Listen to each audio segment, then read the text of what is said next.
सबसे बड़ा धार्मिक आयोजन है। मैं अपनी हर डिबेट में ये हर्षवर्धन जी कहती हूँ, हर बार कहती हूँ कि कुंभ चाहे 2013 का हो, 2025 का हो, ये कुंभ भारत का है, ये हमारा कुंभ है।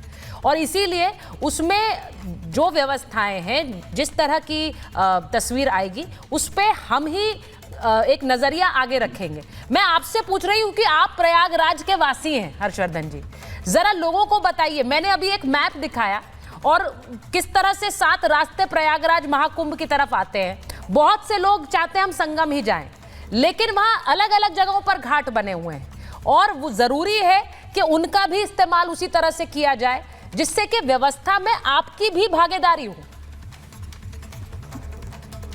नहीं, निश्चित तौर पर सुचेता जी, और सबसे पहले तो ये अच्छा है क्योंकि मैं अभी वापस आ गया हूं, तो मुझे ये पता नहीं है कि जो कुछ सरकार कर रही है उसको कितना जमीन पर अमल में लाया गया है।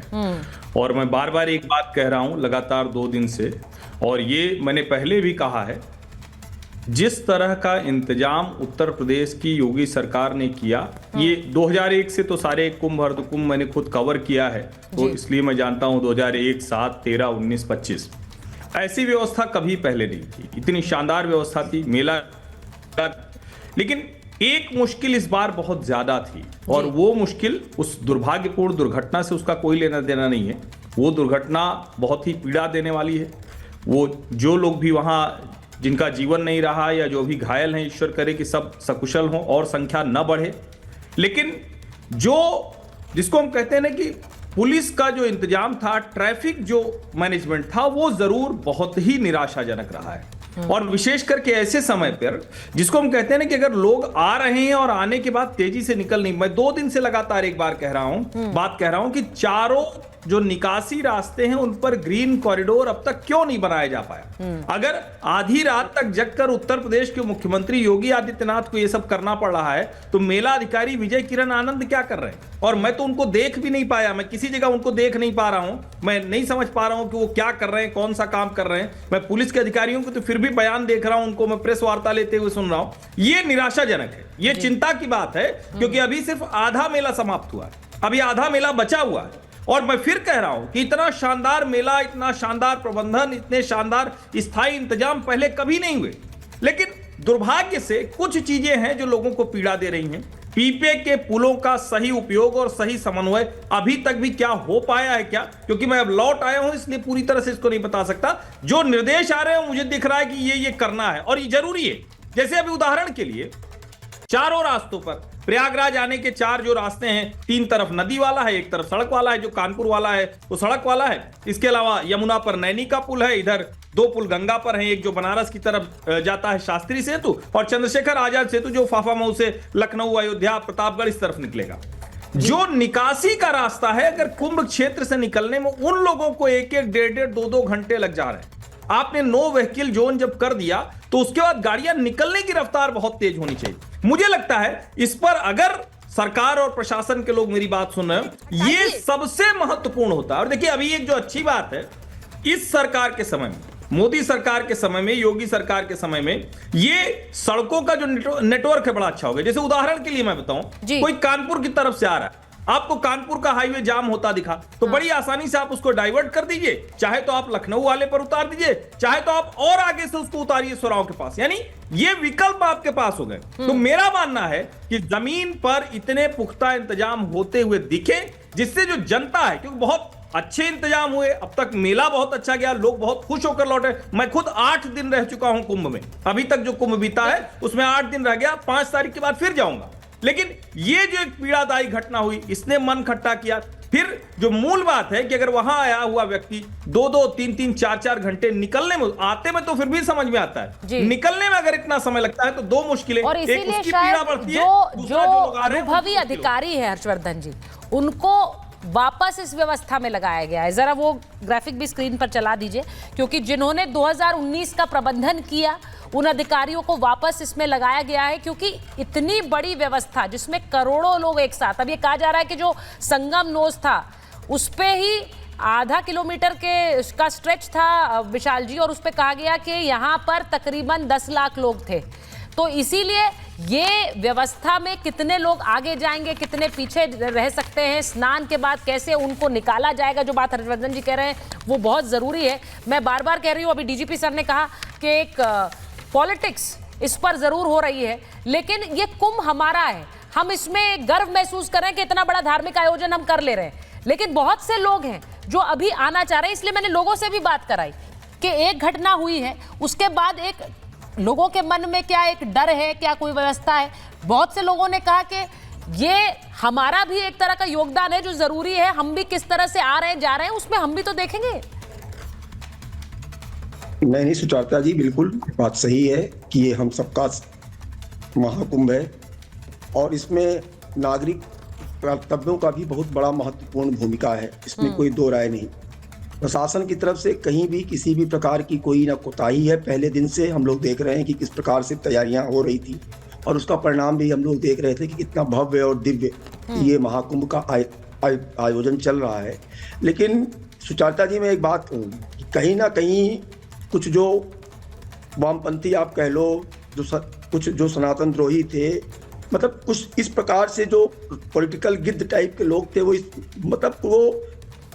ये आप कह लो कि जिनमें आस्था नहीं थी, वो केवल अव्यवस्था ही ढूंढने की कोशिश कर रहे थे। तो ये जो इस प्रकार की राजनीति की जा रही है, बहुत दुखद है। मतलब इतना बड़ा विश्व का ये एक ऐसा महाकुंभ है कि जो आध्यात्मिकता का समावेश, वैज्ञानिकता का समावेश, सामाजिक समरसता का समावेश, और वहां पर इस प्रकार की राजनीति करना या अपने उद्गार मैं देख रहा हूं ट्विटर के माध्यम से, सोशल मीडिया के माध्यम से निकालना, ये बिल्कुल ही अनुचित है।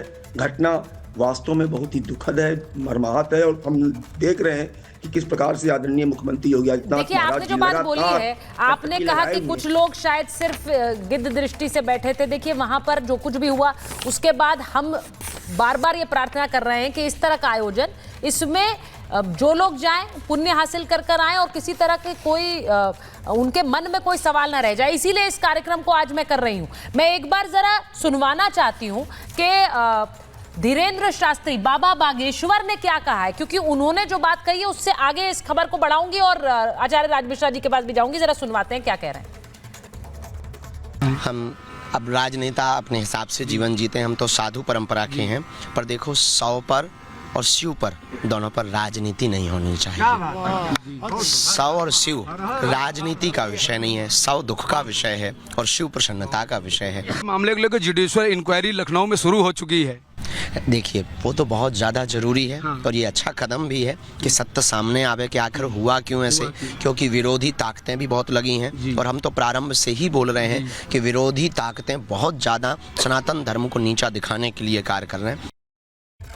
अब बाबा बागेश्वर जो कह रहे हैं आचार्य जी, कल उसी तरह की बात आप भी कर रहे थे। उन्होंने कहा कि यहाँ पर किसी तरह की ताकतें हैं क्या जो एक छवि खराब करना चाहती हैं। आपने भी कल ये बात कही थी, क्यों लगता है आपको?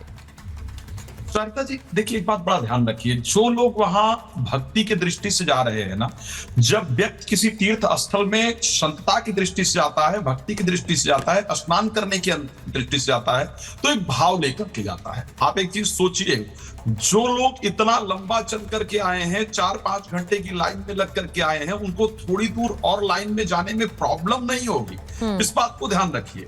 लेकिन मैं बार बार कह रहा हूं, जो आज बात बाबा बागेश्वर उठा रहे हैं, धीरेन्द्र शास्त्री जी उठा रहे हैं, और मैं बार बार आपको इस शब्द को बताना चाहता हूं कि आप लोग देख रहे हैं भाई, रोज मैं एक बात कह रहा हूं कि जनरली छोटी सी भी घटना को आप लोगों ने शायद देखा, एक दिन पहले एक पत्रकार अरेस्ट हुए हैं, शायद 8-10 दिन पहले, कोई सोशल मीडिया पर काम करते थे, पत्रकार नहीं थे, कोई यूट्यूबर थे, और उनका काम था कि जो महिलाएं सिर्फ स्नान कर रही थी उनकी फोटो खींच करके और सोशल मीडिया पर डालना। जो कुंभ में महिलाएं स्नान कर रही थी उनकी फोटो क्लिक करके और सोशल मीडिया पर डालना।